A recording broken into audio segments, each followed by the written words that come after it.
Well, good morning. Apparently, actually, it's a windy day. You can see that tree moving over there. A lot of dust in the air. We don't have clear skies. You can see the dust between us and the mountains, which are usually crystal clear.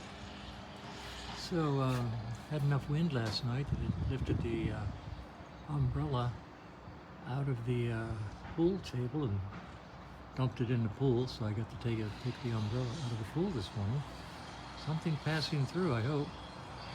It's going to be hot. It's still going to be up in the hundreds, 100 pluses, probably 109, 110, I expect.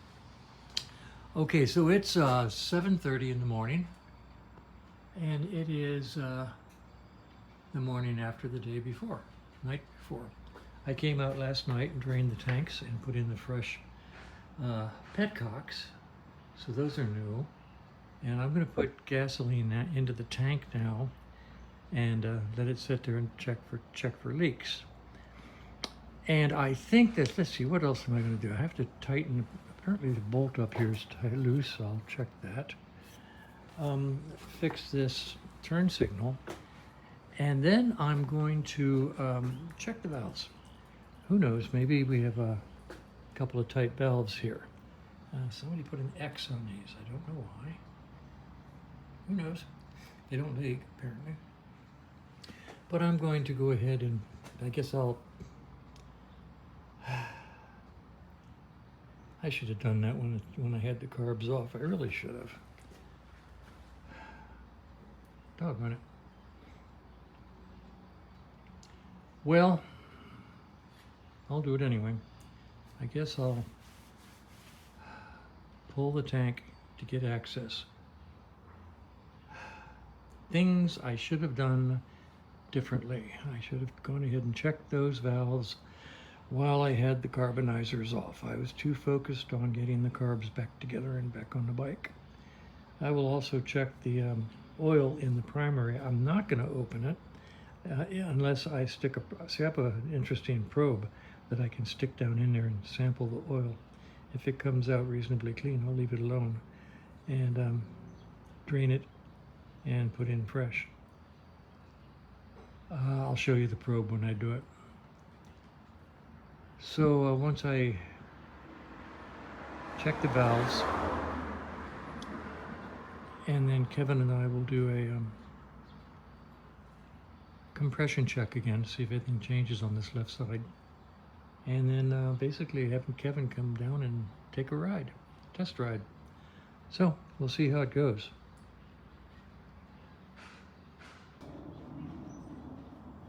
All right, I've checked and set the valves. Exhausts were dead nuts on a nice smooth 6. And the intakes were a snug 8 thousandths. I prefer a nice, sort of sloppy 8, so I loosened and tightened the intakes, and they're now a nice loose 8. You use the top dead center tool down here, and you rotate the engine with the rear wheel until the tool drops into the notch. Now don't forget that the first notch is full advance for ignition timing. So you have to go around till it drops in.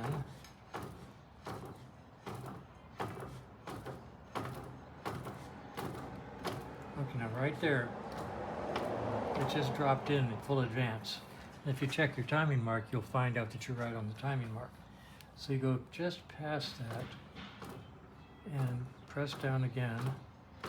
And there you go. Now the second notch is top dead center. That's for checking valves. Can you hear this? That's the sound of a lovely 6 thousandths and 8 thousandths, which is really weird because usually the exhaust is the larger of the two, but on the 750s, the intake is the larger of the two. So here's a 6 and 8, and this is my 6, this is my 8, cleverly marked so you can actually read them.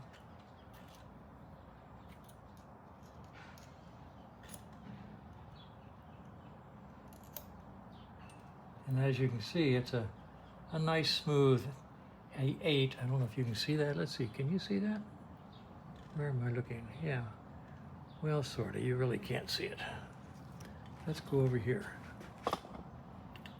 That's a nice smooth 8 right there. And over here, let's see if I can show you this. Get on the other side here.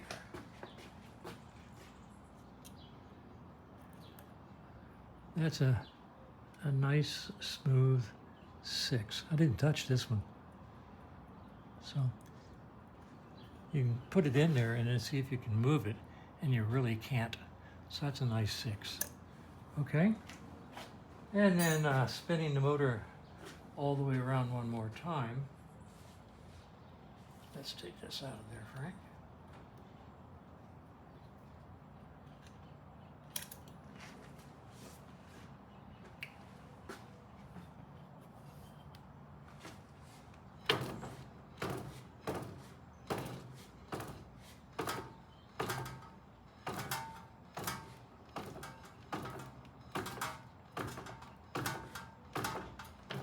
That's top dead, no, that's full advanced. You're right on the line, okay? Lift it up just a little bit out of the notch, move it forward, press it down again, and it will fall into the second notch right there. Okay, now it's in the top dead center notch for the other cylinder. Let's go over there.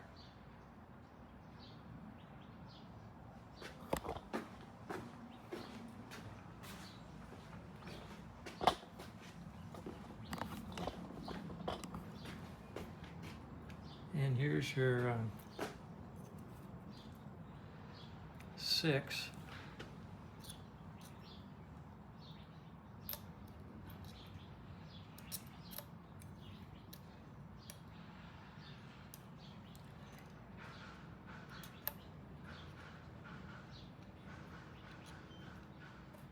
Right there. Okay. Just a barely snug, but perfectly good. Did not adjust that. And back here, let's get this in here.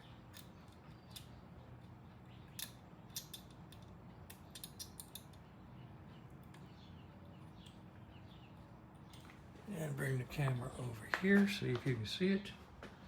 See if you can see what I see. Where am I?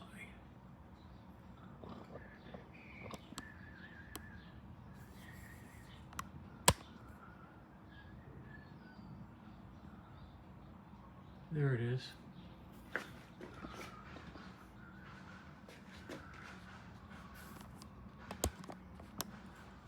That's my 8 in there. And without trying to block it or trying not to block it, well, I can't hardly not block it. You can see that it's a nice, smooth, loose, not tight, snug, just barely dragging 008. Okay, taking these both out, you can listen to them. Can you hear that?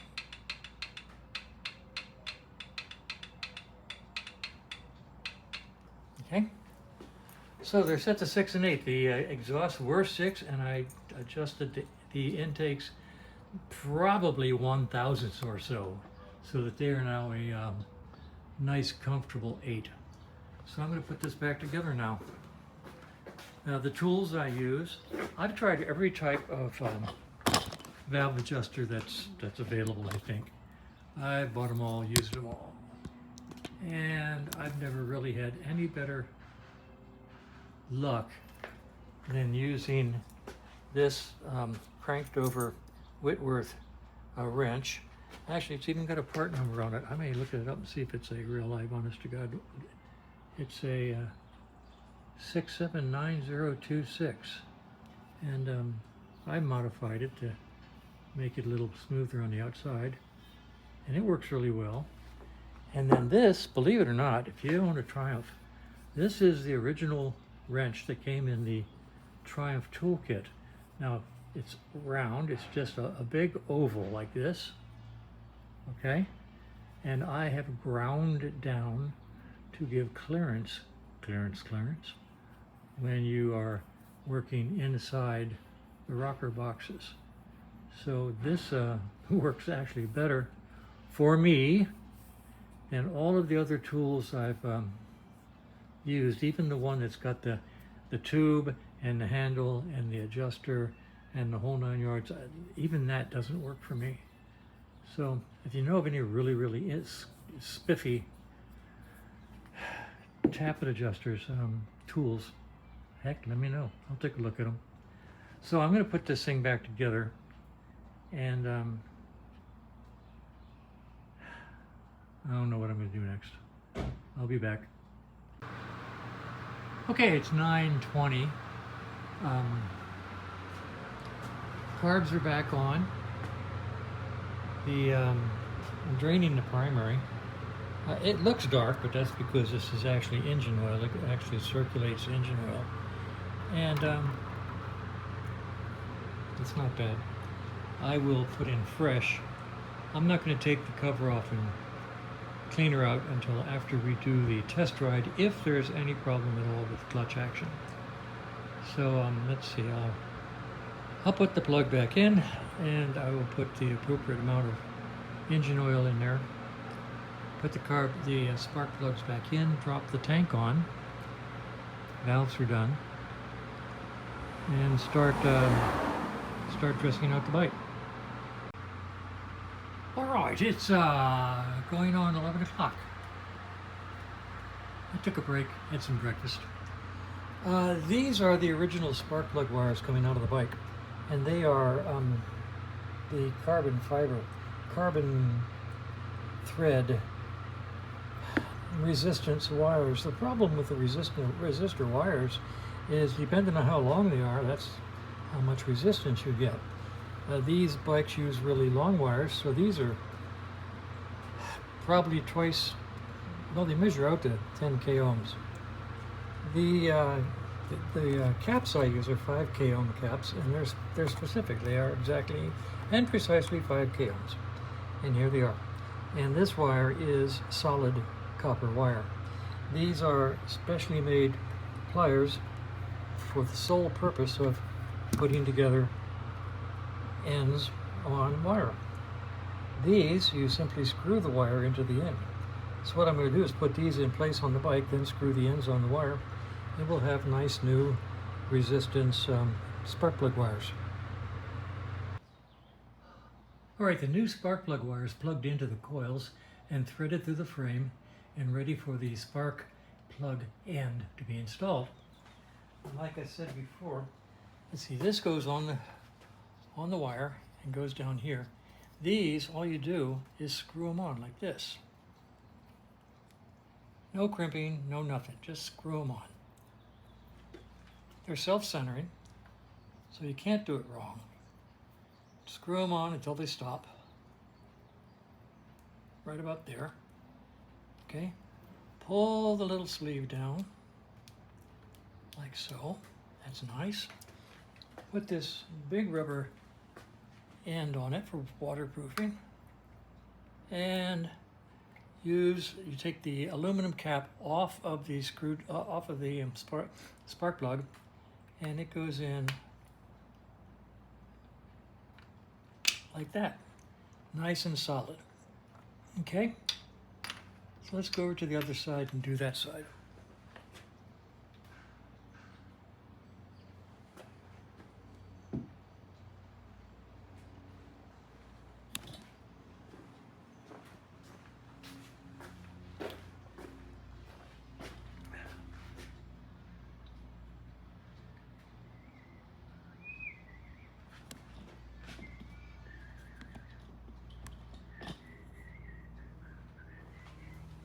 All right, wires threaded, covers on, put it in here, screw it on, Scooby-Dooby-Doo, and screw it on, screw it on, screw it on, do-dooby-doo-doo-doo-doo, do-doo-doo-doo-doo-doo, doodle-doo-doo-doo-doo.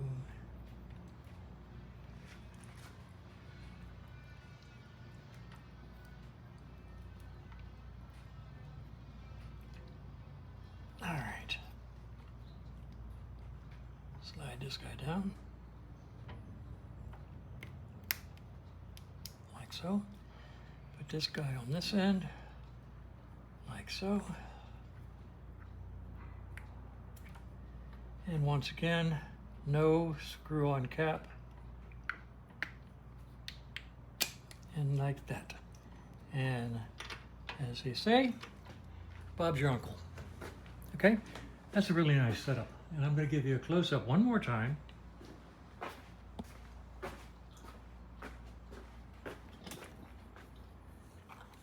These are the spark plug resistor cover that I use.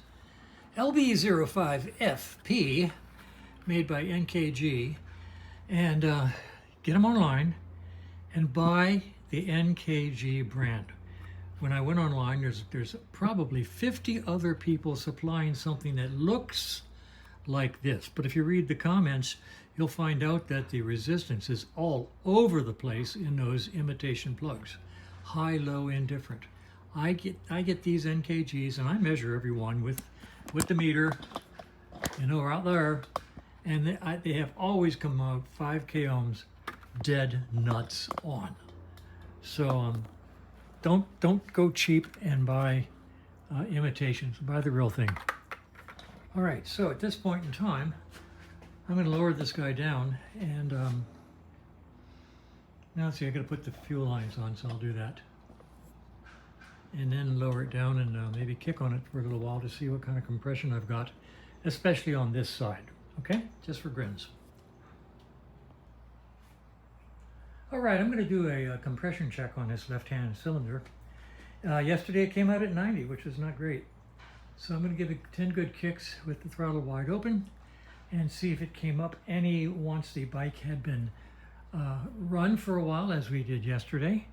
As I put a little bit of Marvel Mystery Oil down the left side overnight last night. And as I just double checked the valves and found them great. The intake valve maybe 1/1000th tighter than I like, so they're set to 6 to 8 now. 8 to 6, excuse me. And let's see what happens. I just don't know.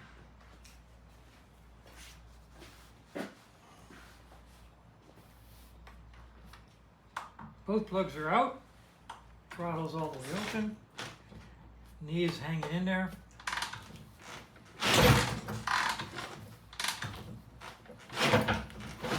God help me.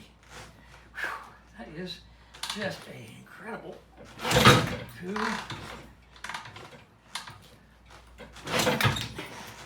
I'm just not big enough.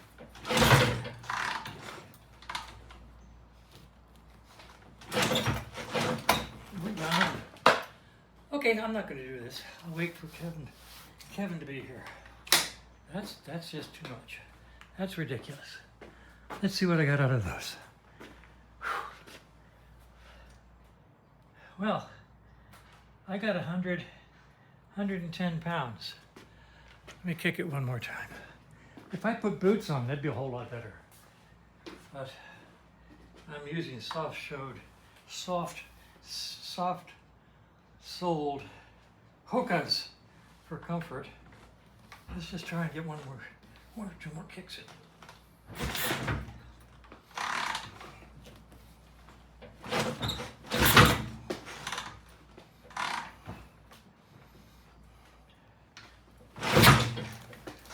Okay. Now, if I had the bike tighter, that would help. If I had it on the center stand, that would help. If I had 30 pounds more weight, that would help.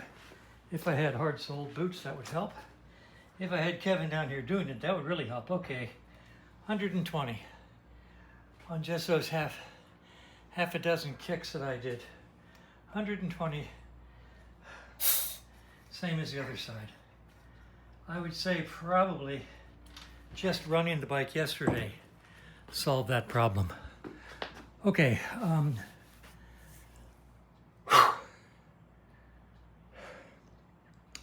it's hot. And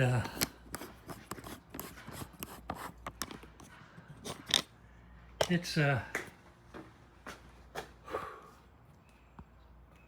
11:30. And I'm tired. I'm going to at least go inside and rest and cool off. I may come out and start the bike. Then again, I may just wait till Kevin comes here tomorrow morning and starts the bike and does a test ride. So that's where we are. And that's the way it is right now. Later.